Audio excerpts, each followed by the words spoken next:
Tonight, the information superhighway. Oh, Chase! No! Hey, why don't you go back and... Disney Channel original movies.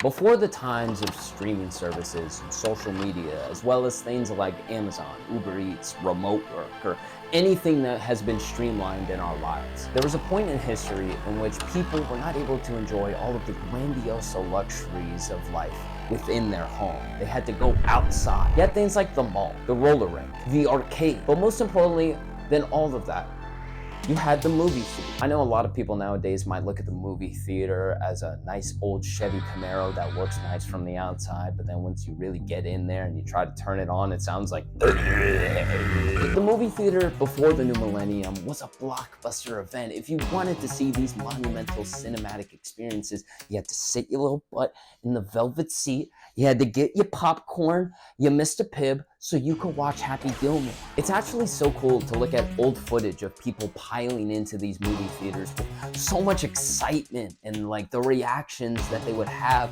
after watching the movie. Good, dude, it was really good. So worth it.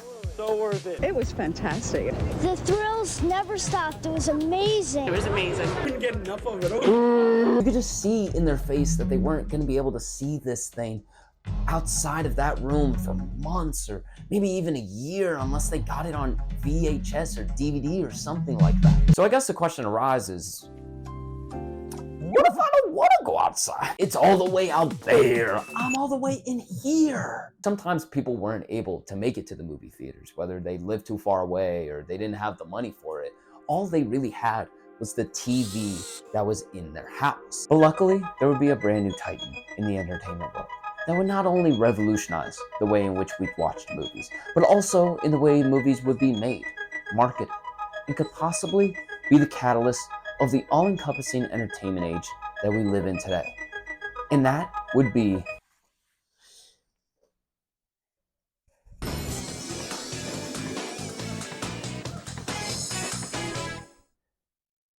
it's Disney.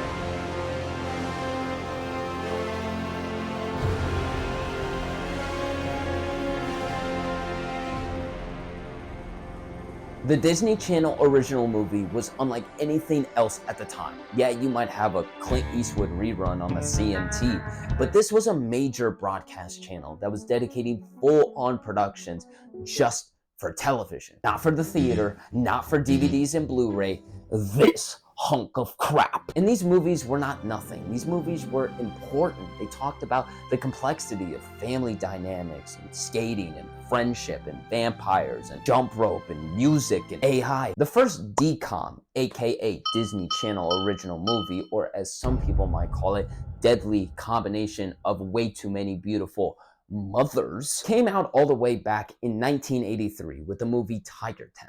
It's a heartfelt baseball story that, quite frankly, I don't care about. The plot of the movie is literally a baseball player miraculously hits home runs because some 12-year-old twat's in the audience. Oh, boring. I need some juice. But the juice wasn't coming anytime soon. In fact, the juice was way too much. It took over a decade for Disney to really start committing to these cable exclusive movies. And in 1997, they did just that with the movie Under Wraps, which, you guessed it, is about kids hanging out with a mummy, and the mummy is listening to yacht rock, and he's dressing like Rick James, and this is what I'm talking about. With this movie, Disney realized that they didn't have to limit themselves when it came to talking mouse talking to other insert talking animal. Quite like a boyfriend that realizes that his girlfriend is about to leave him, Disney was about to do the most. In the next 5 years, Disney dumped all that they could into the Disney Channel original movie. And a bunch of classics were made. You had cult classics like Halloween Town, a story about how a little girl just loves Halloween, but her mom's like most Christian American mothers. She's gonna tell her that and her brother, who quite frankly looks like her father, he's telling her stuff like, you need to stop worrying about insignificant things, sweetie. You gotta worry about the GDP, the S&P 500,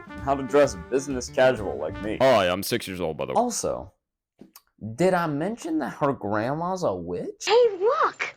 A pentagram. And of course, she goes out with her witch grandma to the lovely location of Halloween Town. And we all know Halloween Town is right smack in the middle of the Midwest, in between Dayton, Ohio and Columbus, Ohio. And she learns about spooks and frights, and most importantly, how charismatic leaders should not be trusted when they've been given unwavering power, and how they might just try to destroy the whole town. Because honestly, that's the scariest thing of all. You had movies like Smart House, which felt like a Black Mirror episode, but it was 20 years early. Before we would ask Alexa, "Hey Alexa, can you do a fart?" And she would respond with, "Would you like a liquidy one?" And I would say, "Yes, Alexa, I would." We got to see an AI system controlled house, help a family learn how to dance, traumatize school bullies, and also help bring our family together after our mom died. But when the dad, I don't know, decides to date a real woman, Miss Pat here turns into Pearl from Pearl and goes, "Why are you leaving me? And I didn't do anything wrong. I thought you liked me." Around this time, there were so many movies that were coming out that shared similar scenarios. It could kind of feel like a lot of movies were very formulaic. Once the film roll was laid out and kids were jumping in and out of it, you kind of got an idea of what you were gonna watch. The movie would often follow a kid being misunderstood about something. They often always are hating their parents, and they were about to go on an adventure. Whether that be intergalactic travel, painting with your monkey, getting double teamed. And at the end, they would learn a valuable lesson, like friends are important, racism is bad, women can be good at stuff too. Turning into a leprechaun taught me that not everybody is from America. In fact, they're from other places too. And that's awesome. But also, America is the greatest country that has ever been a country, even if it's 9/11. Bro, I don't know why they made a 9/11 movie, bro. I seriously don't understand it. What 6-year-old needed to tackle that whole conundrum in 2004, bro? Seriously. So these DCOMs are becoming increasingly popular. You have more and more by the year. In Hollywood's getting nervous. Nah, actually, no, not really. But this was becoming an incredibly successful medium for Disney. At this time, Disney Channel in general was becoming more and more well known for its shows as well as its movies. But it was about to go to a whole other level because of one thing in particular. Music, specifically musicals, Disney Channel original musicals. It started out with the Cheetah Girls in 2003. It was incredibly popular. Oh god, everybody. High School Musical was released in 2006, and it changed every single thing for Disney in their original movies. You had a similar Disney-esque feat. Popular boy toy basketball player, always doing what his dad wants him to do, and never knowing how to actually play basketball. Nerd girl, always head in the books, but to many, she's known as The freaking math girl. We had a movie that gave representation for marginalized communities, and they gave them an opportunity to showcase what their community is really all about. And I'm talking about Drama Kids. But they want to sing, and they want to sing any and everywhere across the school, and even using other people's voices that aren't there. High School Musical at this point was incredibly monumental. Its premiere broadcast had 7.7 million viewers. And I don't know if you know about numbers, but that's not a small number. And you can bet on it, that the second one is gonna be even bigger than the first one. See this grass right here? This is the greenest grass you're ever gonna see in your life. And that green grass is gonna translate to big green bills, baby. Cause Xenon, Zoli, Patiki, they more than doubled the premiere of the second one. Disney was showing that they could create these cultural moments that beforehand you had to be there at the theater to watch. But now it's becoming more and more evident through these films that you can get everybody to pay attention to something that wasn't the Super Bowl or the NBA Finals or the World Cup at your house. And just because it was made for TV and it wasn't made to go to the theater doesn't mean that it was bad or not monumental. This led to the third High School Musical being released in theaters, and so it showed that these properties had a lot of muscle in the game. They weren't just silly little TV movies,